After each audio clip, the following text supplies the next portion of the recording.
Assalamualaikum warahmatullahi wabarakatuh. Bismillahirrahmanirrahim. Alhamdulillahirabbil alamin. Wa bihi nasta'inu ala umurid dunya waddin. La haula wala quwwata illa billahil aliyyil azim. Allahumma sholli ala sayyidina Muhammad wa ala ali sayyidina Muhammad. Amma ba'd. Jamaah Al-Fatih Channel yang dirahmati oleh Allah.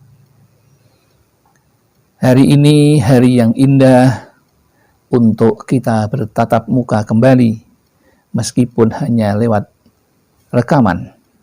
Namun Allah selalu memberikan kita suatu kemudahan dan kesehatan sehingga acara ini bisa terlaksana. Oleh karena itu, mari kita syukuri semua itu dengan mengucapkan kalimat tahmid, alhamdulillahirabbil alamin. Tidak lupa sholawat dan salam semoga tercurah keharibaan Nabi Muhammad Sallallahu Alaihi Wasallam, Nabi yang kita cintai, Nabi yang kita rindukan, syafaatul uzmanya, baik ketika kita di dunia, lebih-lebih ketika nanti kita di akhirat. Selanjutnya ingin kami berbagi kepada saudara-saudaraku tentang ilmu yang mudah-mudahan bermanfaat bagi kita. Yang kali ini dengan judul ingin ridha Allah, hajat terkabul, rezeki lancar, maka tunaikan dulu 10 kewajibanmu pada orang tua. Mengapa demikian? Karena apa yang kita minta kepada Allah, apa yang kita kerjakan, kalau tidak mendapatkan ridho dari orang tua, maka Allah juga tidak akan meridhoinya. Dasarnya apa? Dasarnya adalah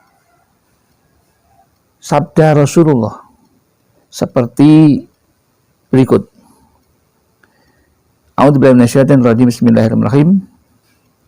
An Abdillah ibni Amri wa ibnil Asi radhiyallahu anhu anin nabiyyi sallallahu alaihi wasallam qala ridallahi fi ridal walidaini wa sukhtullahi fi sukhtil walidaini. Hadis riwayat At-Tirmidzi. Yang artinya dari Abdullah bin Amr bin As radhiyallahu anhu dari Nabi sallallahu alaihi wasallam, beliau bersabda, keridhaan Allah itu tergantung pada keridhaan dua orang tua, dan kemurkaan Allah itu bergantung pada kemurkaan kedua orang tua. Dari tuntunan Rasulullah ini jelas bahwa seseorang yang memohon ridho Allah, berdoa agar hajat terkabul, memohon agar rezeki lancar, tidak akan ada artinya jika kita tidak menunaikan kewajiban-kewajibannya kepada orang tua. Lalu pertanyaannya, kewajiban anak kepada orang tua itu seperti apa? Ini perlu penjelasan.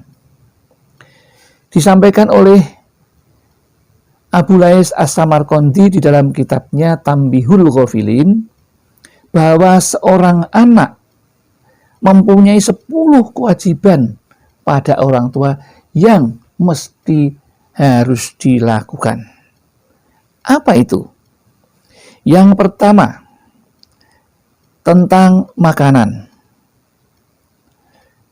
Makanan bila dia memerlukan, maka kita perlu memberinya. Yang kedua, pelayanan. Jika orang tua kita membutuhkan layanan kita, baik ketika sehat maupun tidak sehat atau sakit, maka kita perlu memberikan pelayanan yang baik kepada orang tua. Kewajiban yang ketiga, memenuhi panggilannya bila ia memanggil. Jadi kalau kita dipanggil orang tua, tidak boleh kita diam, apalagi mengeluarkan kata-kata. Bahkan Nabi tidak boleh atau melarang. Tidak membolehkan atau melarang bahwa kita mengatakan ya. Mengatakan seperti itu aja sudah tidak boleh, apalagi sampai mengata-ngatai dengan kata-kata yang tidak senonoh. Karena saat ini banyak orang tua yang tidak dihargai oleh anaknya. Bahkan ada anak yang ingin memenjarakan orang tuanya gara-gara harta. Maka ini perlu kami sampaikan. Adapun kewajiban yang keempat adalah kepatuhan. Kita harus patuh pada orang tua. Bila ia menyuruh selain kemaksiatan, maka kita wajib mematuhi apa yang disampaikan oleh orang tua, apa yang disuruh oleh orang tua. Kemudian kewajiban yang kelima, di saat berbicara dengannya, maka sampaikanlah pembicaraan itu dengan lemah lembut, tanpa kekerasan, misalnya membentak dan sebagainya. Maka ini penting kami sampaikan karena sekarang ini banyak sekali anak-anak yang tidak tahu sopan santun kepada orang tua, dan itu jelas tidak akan diridhoi oleh Allah dan tidak akan dikabulkan semua hajat-hajatnya. Kemudian kewajiban yang keenam adalah bila ia memerlukan pakaian, memerlukan pakaian, maka anak harus memberinya bila ia mampu. Ya, ini kewajiban kalau kita mampu. Ya. Kemudian yang kewajiban yang ketujuh adalah apabila kita berjalan dengan orang tua, maka kita berjalan di belakang beliau, bukan di depannya. Nah, ini aturan yang sangat luar biasa santunnya yang perlu kita sampaikan kepada anak-anak kita. Dan kami sampaikan kepada jamaah Al-Fatih agar bisa disampaikan kepada anak-anak kita bagaimana seorang anak hormat kepada orang tuanya. Kemudian kewajiban yang kedelapan adalah merelakan untuknya sesuatu yang anak sukai untuk dirinya. Kalau kita mempunyai apapun yang kita cintai, yang kita sukai, tapi Allah menghendaki orang tua untuk meminta, maka sebaiknya kita berikan kepada orang tua. Ya, jadi kita punya sesuatu yang kita cintai, senang banget gitu, tapi orang tua ngersake meminta, maka berikanlah. Kemudian yang ke-9, kewajiban yang ke-9, tidak merelakan untuknya sesuatu yang anak itu tidak menyukainya untuk dirinya. Jadi kalau kita melihat orang tua kita memakai pakaian atau diberi orang yang tidak pantas, maka kita tidak boleh, kita tidak boleh merelakannya. Maka kita harus melarangnya. Misalnya mengatakan, Pak, itu tidak pantas dipakai. Besok kita belikan yang lebih baik. Boleh sampaikan seperti itu. Ya, jadi kita, bila ayah kita memakai pakaian yang tidak senonoh, yang tidak baik, maka kita perlu memberikan dan kita melarangnya untuk tidak memakainya. Kemudian yang ke-10, ini yang paling penting ini, mendoakannya agar mendapat ampunan setiap kali anak itu berdoa untuk dirinya. Jika seorang anak sedang berdoa, maka jangan lupa untuk mendoakan kepada orang tuanya. Ya, mengapa demikian? Karena untuk memohon ridho dan kewajiban itu. Jadi kewajiban kalau kita meminta hanya untuk diri kita, maka Allah juga akan tidak meridhoinya. Maka sertakan pula, mohonkan ampunan Jadi kalau kita sholat malam, mohon ampun, pertama kali mohonkanlah ampunan kepada kedua orang tua kita, guru-guru kita, dan yang mbah kita semuanya dimintakan ampunan. Jangan hanya kita sendiri. Ya, itu demikian yang dapat kami sampaikan tentang itu, tentang 10 kewajiban anak kepada orang tua. Lalu,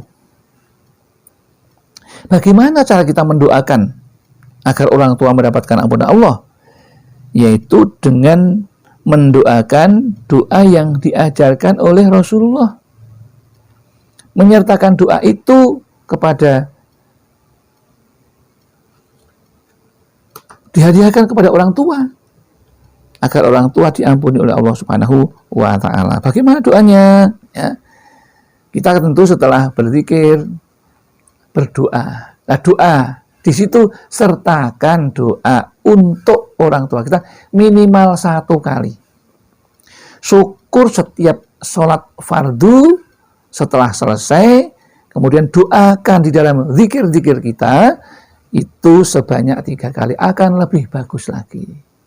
Jadi di dalam zikir kita menyertakan doa ini, atau menyertakan doa ini di dalam doa-doa kita setelah selesai sholat fardu, ya, atau sholat apapun kita setelah itu doakan kepada orang tua.